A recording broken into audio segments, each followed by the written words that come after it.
I am super excited to show you this beautiful wallpaper by Vividpatch. You've got here your instructions, which they give you. This is very, very simple to do. It is a peel and stick, which makes it very easy. Not all that goopy paste stuff that I remember my mom doing when I was younger. Now, this wall, I had to go in and put some mud or some joint compound to cover up the heavy texture that was on it because you don't want to put any kind of wallpaper over a real heavy texture. So it is good and dry. So I'm ready to start. And this paper is super, super simple. It comes with these grid marks on the back that will help you to get the right size. I don't end up cutting it like most people do. I just ended up sticking it up.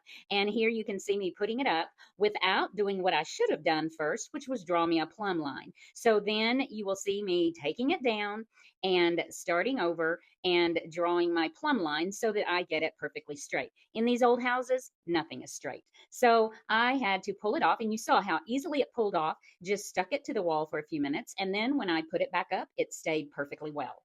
So after drawing the plumb line, I had a much easier time getting the wallpaper up since I had something to go off of instead of just the corner.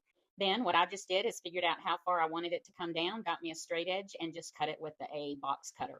So that was very simple to get the first piece up. And then after that, we'll start with the second one. For the second piece, we're going to end up wasting just a tiny bit. I was afraid it might be more, but after I started putting it up, because I didn't check it ahead of time like my mom always did, but we will not really lose that much. So all we have to do then is match the pattern, and they match up just perfectly. So once you get that up there and you get it in the right place, and like I said, you may have to rearrange it or pull it off and stick it back on. I had to do it several times to get it in the exact right place. But once you do, then it's just following the pattern and putting them each piece up. So once you get it where you want it, then you just want to work out the air bubbles as much as you can. If you cannot get them all out, then you can use a straight pin or a needle to pop the little hole and then just press it down. You also want to get something like a credit card or a squeegee type thing that will help you get all of those air bubbles and get it straight as well. But you want to make sure that as you're moving it around that you do not mess up the design where you got it matched up. Then again, you're just going to use that straight edge to cut the edge off, to cut the excess off, and then you just start on the next piece. It's a very simple process. Here, I was hoping you might be able to see how I match it up a little bit better than from the other angle. You can see that you just have to find the exact place, and then you start at the top and match them up, and then you're good to go. This is, like I said, it's very simple.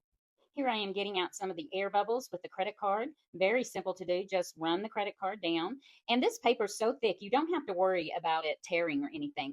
I did another peel and stick in my laundry room, and it did tear, and it was easy to stretch, and it just did not work nearly as well as this wallpaper did.